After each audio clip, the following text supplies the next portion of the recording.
Ang ganda pala nung balance nung lasa nito kasi walang nangunguna.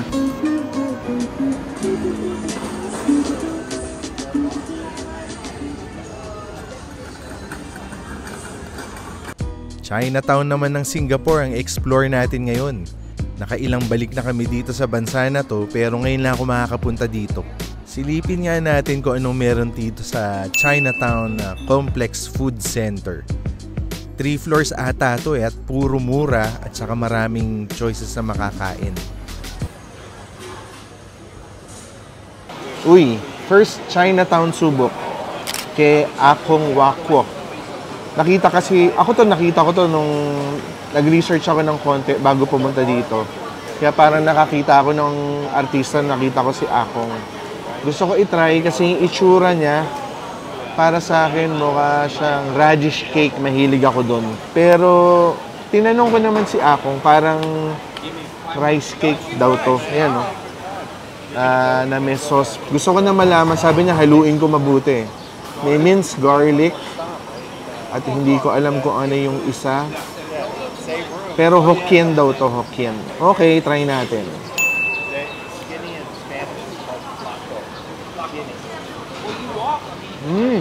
Kanin nga siya na ano, hindi ganun ka tapang yung lasa as is, kaya kailangan mo ng garlic. Gusto kong tikman kasi pinag-uusapan nga namin ni Mrs. Dizon. Dito puro matatanda na yung nagsaserve.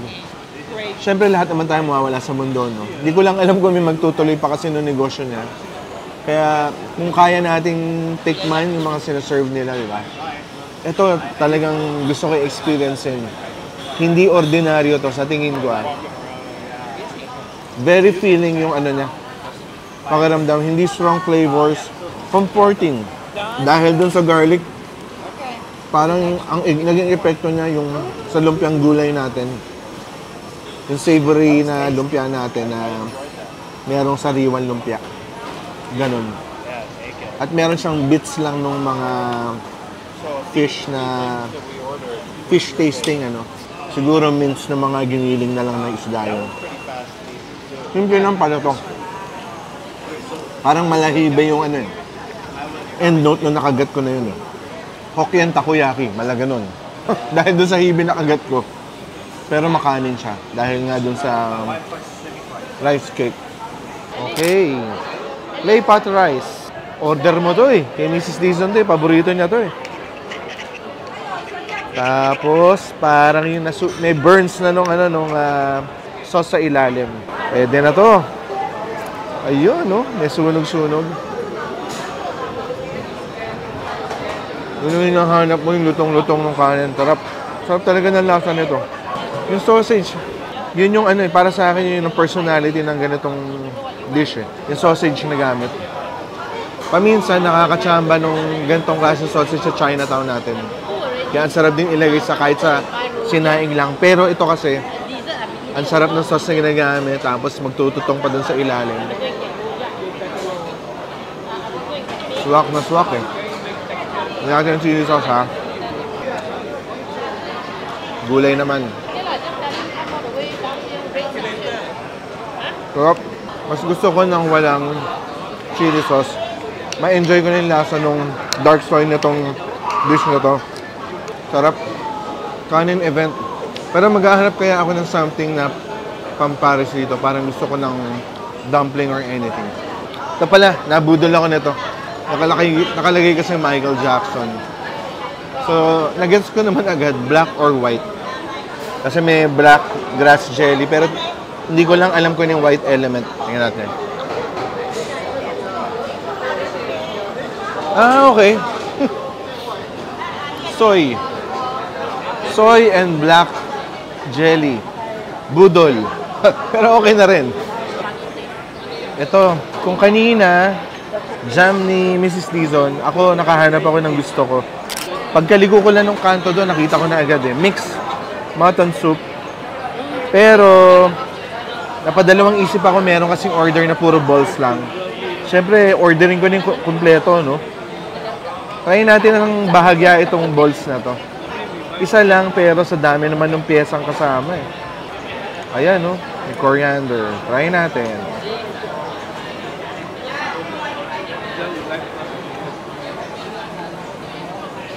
Sobrang gabog. Para sa akin, mahilig ako sa kambing, sa lamb. Ang sarap. Yung makahoy na sabaw. Yung gustong gusto ko. Sarap. Try naman natin yung meat nung ano. Yan, no? Any meat na malapit sa buto-buto, napakalinamnam. May kasama pang litid-litid.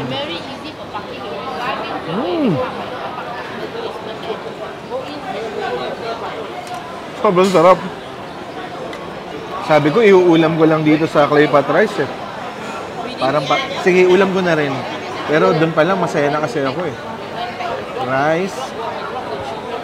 Hydrate natin ng konti nga. Dapat to kinakain pala ng hindi na binasa. Magkahiwalay na ligaya siya. Pero ito, sobrang tuwan-tuwa ako dito. Last, bago ako bumili ng isa pa. Ribs, given yan, masarap yan. Tuwalya, neutral. Pero gusto ko lang humigop ng tendon. Grabe. Sobrang lambot. Ang sarap yun. Medyo nakakarami na rin tayo na natitikman. Kung pwede nga lang, tikman lahat yung mga nandito eh.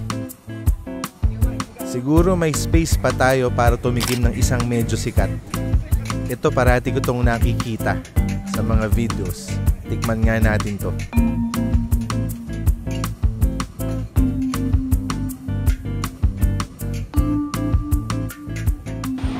Tikman na natin to habang mainit na mainit. Yun yung perfect way para siya ma-enjoy eh.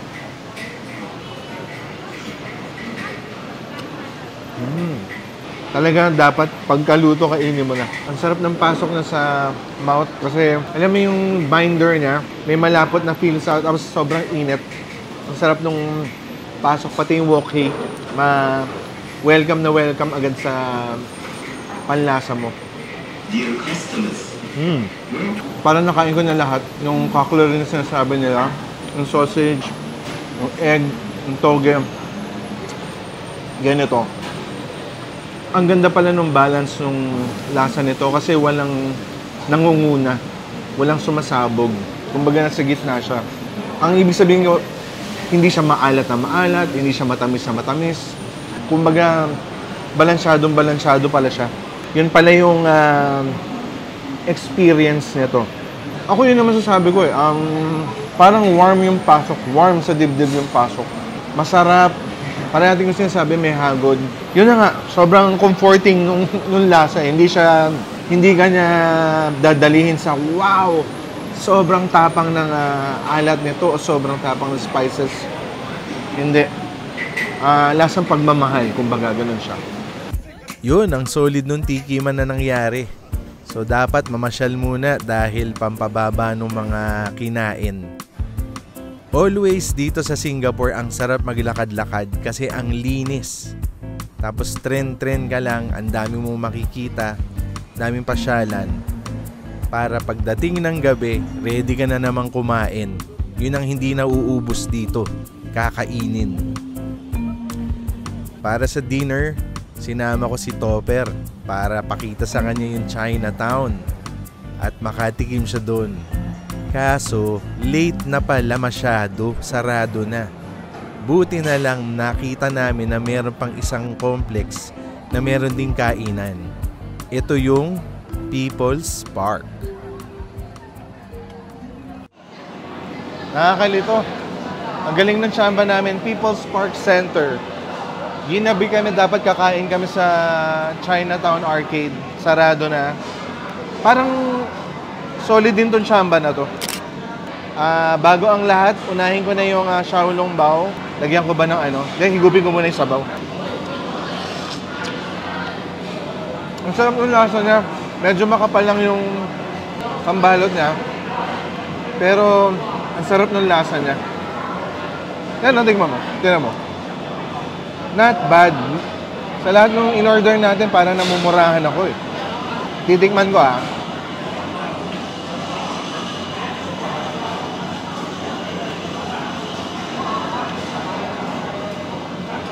Ang sarap. Pwede.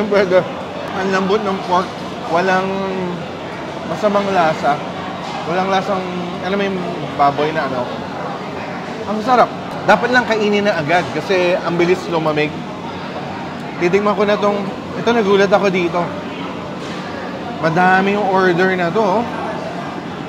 Spicy wonton. Titikman ko na. Mahilig ako dito eh. Ay, sus Mariosep. Ang saya na nangyari. Ang laki. Ang saya na do.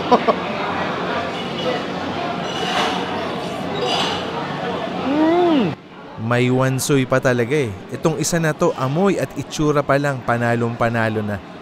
Sobrang sarap. Parang sila ng ginamit na giniling. Pero yung spicy element na to, sobrang flavorful. Ang sarap. Oh, grabe. Hindi siya ganun ka... Wala siyang asim, wala siya masyadong matapang na soy taste. Timplado lang siya. Ang sarap.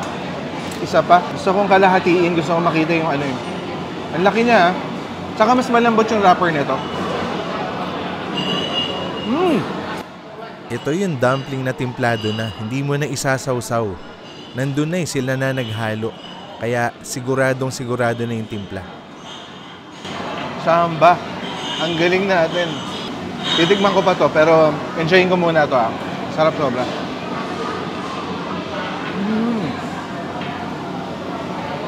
Sarap. Grabe. Ito na. Mixed pork congee. Parang ang ganda rin ng congee, tsaka ang laki-laki. For Singapore dollars lang. Mura lahat talaga dito. Tingnan mo, ang ganda oh. Babad na natin yung bread. Yan, sarap yan. May mga shallots pa. Tikman natin. Ang ganda ng lapot. Perfect. Ang nagpapasarap sa kanya yung shallots. Wala pa ako nilalagay na kahit ano. Kung ano yung kulay niya, ganun yung lasa niya. Gusto ko yung puting congee eh. Kami ni Mrs. Dizon. Meron kami nabibilihan dati na malapit sa amin, sa Pilipinas.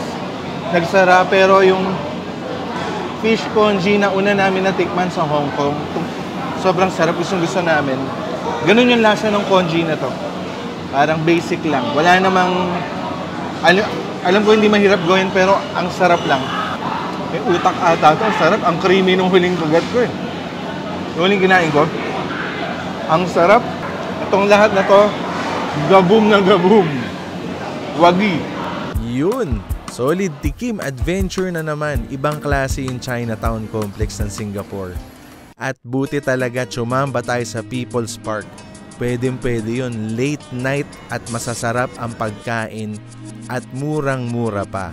Saan ka pa? We take the highs with the highs, ain't no surprise. We take the lows with the lows, see where it goes. Exploratory flows, expect the cons and pros. Experience the juxtapose of X and O's. We take the highs with the highs like a drug supply. We take the lows with a smile I suppose. Exploratory flows, expect the cons and pros. Experience the juxtapose of X and O's. Explosions.